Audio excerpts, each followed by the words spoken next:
we're here to talk with R. Scott Phillips. He's the executive director of the Utah Shakespeare Festival, and it's celebrating its 50th anniversary this year. Yes, indeed. And so, Scott, we want you to tell us a little bit about the past. First of all, how did you become involved with the festival? How did I become involved? Yes. Oh, my goodness.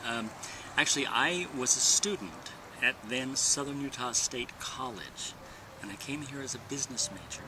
Had no intent to do theater whatsoever, but I got involved in one acting class taught by Fred Adams at that time, and sort of caught the magic of his teaching and his excitement. And I had some skills in marketing and PR because that was going to be my background in business. And I got a summer job working for the Shakespeare Festival many years ago. I don't even want to say how long ago, but a long time ago.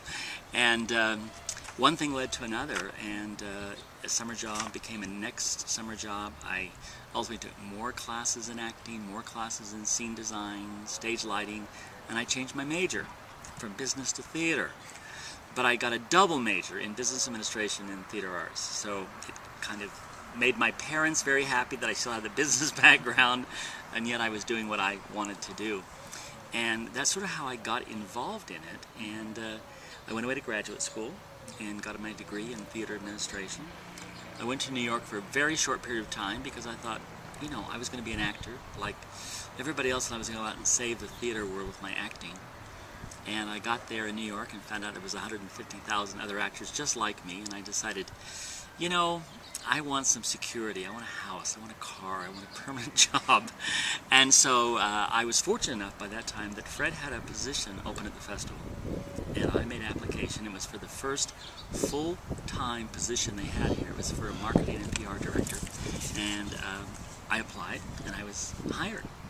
And that happened just about almost 34 years ago. I'm in just started my 34th year of working here. So it's been a long trip getting here. So marketing director, and now you're up to executive director. Yeah. What are your job duties today as executive director? Well, I oversee sort of the long-range planning, sort of the mission-driven things, making sure that all the day-to-day operations are working and that we're meeting the goals and objectives of the organization. I work very closely with our Board of Governors, which is a 27-member board of volunteers who help set policy for us as an organization. And they are a regional board. They come from mainly Nevada, Arizona, and Utah. But we have board members from St. Louis, Missouri, from Florida, and also from Syracuse, New York. So it is a national board, although most of them come from the sort of Intermountain region. And I answer to those folks. And then my job is to make sure that we balance the budget every year and that we meet our goals and objectives in terms of revenues. Excellent. Now, talking a little bit about the past, you're starting your 34th year as a full-time staff member, and you have. I started when I was 3. Oh, okay, that makes sense. And you have some earlier involvement. When did festival staff realize that the Utah Shakespeare Festival is becoming a destination? Well, you know, it's interesting. I remember when I first started here in the late 70s, mid-70s, I guess. There were people coming up from Las Vegas at that time, but we didn't have any reach into California or Arizona. But I saw what happened to the folks from Nevada when they came up here and experienced temperatures that were 15 to 20 degrees cooler.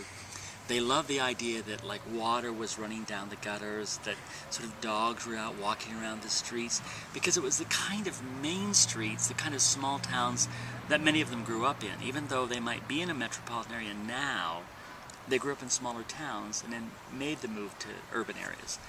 And I saw the potential there, and I thought, you know, if we can capitalize on the uniqueness and the joy of that, rather than saying, gee, how come we don't have this? But wow, how charming it is that we're here. I think we have something there.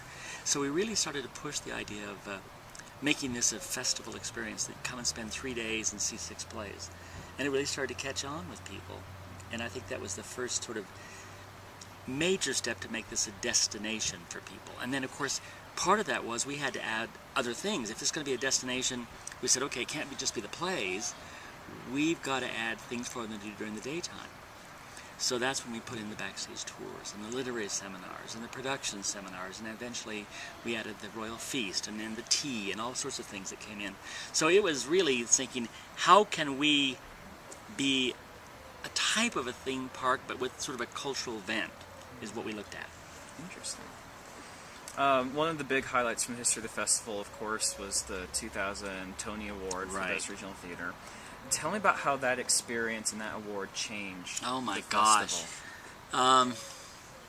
I remember it was in May of that year that we received the phone call. It came on a Friday afternoon, and we were sworn to secrecy until Monday at 10 a.m. Eastern Time, because that's when they were going to make the announcement. And obviously they didn't want to make the announcement and have it leaked to the press or anybody else. And oh my goodness, it was like, particularly with Fred, he was just like, I gotta call people, I have to tell people, this is happening. I said, Fred, you cannot, because they threatened that we may lose the award if it leaks. And so we had about 48 hours that we had to keep absolutely still about this. And it coincided that the announcement was being made on a Monday morning of the same time our company was arriving in Cedar City for the beginning of rehearsals that year. So we delayed our company meeting about 2 hours from when it was really supposed to start, so we could announce it at the very same time they were announcing it in New York City. And it was very exciting because there was a huge roar of applause and everything from all of these theater people. And it really began to sort of change the face, not as so much of what we were doing, but gave us some legitimacy that said, okay, we are in a small community in a rural southwestern state, but we have been recognized for the artistic excellence of what we try and do. And it really helped sort of, I think, give us more confidence and really helped us attract greater talent, both in directors, designers, performers. It was really a wonderful step forward for us when we got that award. Now, you hint at this a little bit, but how does a Shakespeare Festival in Cedar City, Utah, 28,000 people living here, attract the attention of people in New York City?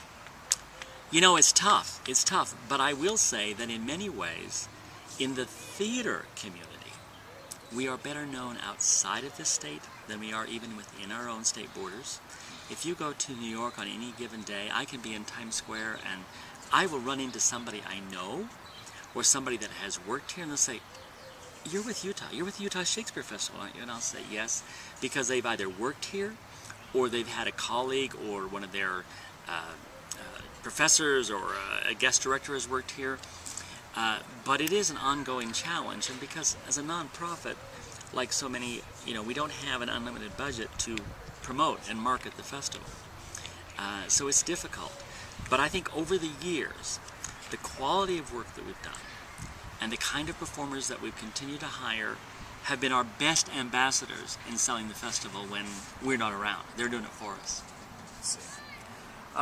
Speaking of those people who have been involved with the festival in the past, 50 years of actors, artists, directors, thousands other people, of them. Thousands of them.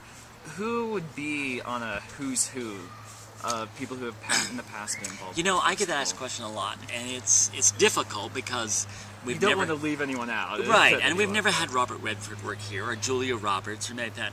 But we've had some of the finest theatrical talent you might know. I mean, there's a few names that perhaps have maybe jump out at for people that have become household names only because of television and film. Their real love and their real heart's desire still lives in live theater. But they have to make a living doing television or film. I remember a very interesting story. This was in 1975 or 4, I forget. But there was a young actor that came here. He was hired. He got here, and in those days, we hired them as actors, but we hadn't assigned their roles ahead of time. Now they know their roles before they ever get. They have to be memorized when they arrive here. But before that, they were hired as actors. They had to get here and audition again for all 3 of the directors. Then the directors went into a room and they sort of fought over, I want this person to play Petruchio, I want this one. And he says, no. Fred would say, no, you can't. You can't have this actor play this lead, and this lead. One of you is having to give up on something. And so they used to have these long sessions. But in those early years, this actor came here, and he was here for a day, and then the very next day he got a phone call from his agent in Los Angeles, and he was being hired away from us to start a new film that they predicted to be a big blockbuster film.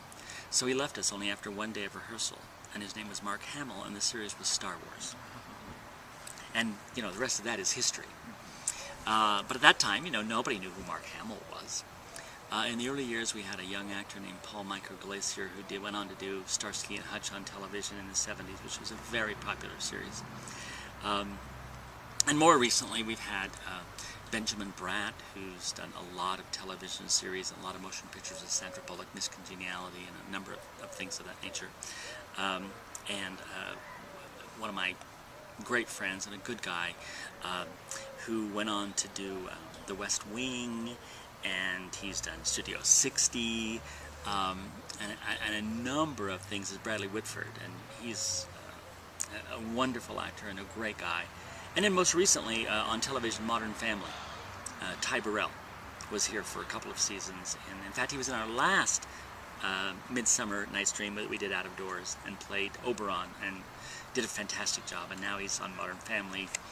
And I understand he just bought a restaurant and a tavern in Salt Lake City with his brother, and is converting it over into remodeling and doing his things. He lives in LA, but he spends a lot of time in Utah.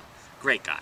So those are just a few of the people that they might know by name, but it's hard because they all base their work in live theater, and while they are busy working in Washington and Chicago and Dallas and San Francisco, they don't hit the big screen, so people don't tend to know them.